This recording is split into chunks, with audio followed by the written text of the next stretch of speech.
Allez, aujourd'hui, un petit message gentil d'affection à mon ami Thierry Lhermitte. Thierry Lhermitte, on lui a demandé dans une émission, est-ce que vous voulez vous adresser à quelqu'un? Il a dit oui, je veux m'adresser à Jean-Marie Bigard.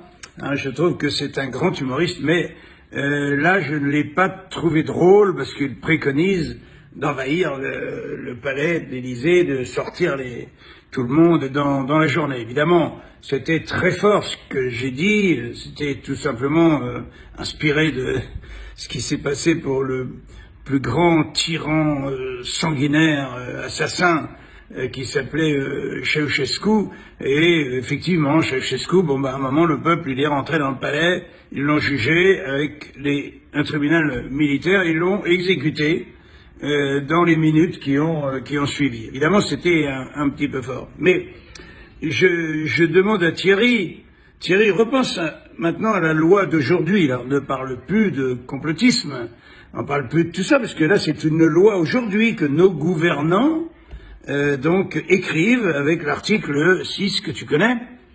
Donc, nous allons être divisés en deux. Le vaccin ne sera pas obligatoire. Jamais, jamais de la vie. Jamais. Oh, on est en France quand même.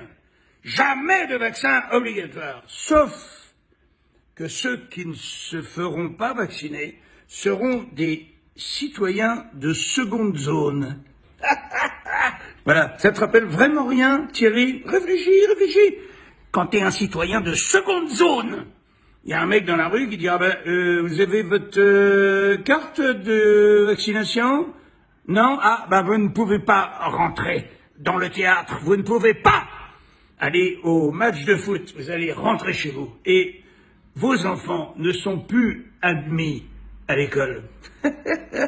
Si ça te rappelle quelque chose aussi, tu peux être un petit peu moins, encore que tu as été gentil avec moi, mais si tu pouvais être encore un peu moins sévère avec mes positions, je te compterais parmi les gens qui ne sont pas des complotistes, mais des gens qui ont peur de se dire on a quand même, sans être complotiste, le droit de mener aussi un petit peu l'enquête, hein?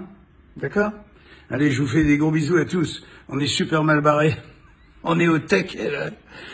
Il y a un moment, il faudra bien qu'on se mette debout, et j'espère que ce jour arrivera vite. La grande machine à laver, pour faire avouer à tous ceux qui ont menti qu'ils ont fait ça pour respecter toutes les puissances de l'argent. Ils ont cédé, ils ont mis le bras dans la confiture, et puis pour en profiter un petit peu et rendre ce monde le plus merdique possible. Gros bisous.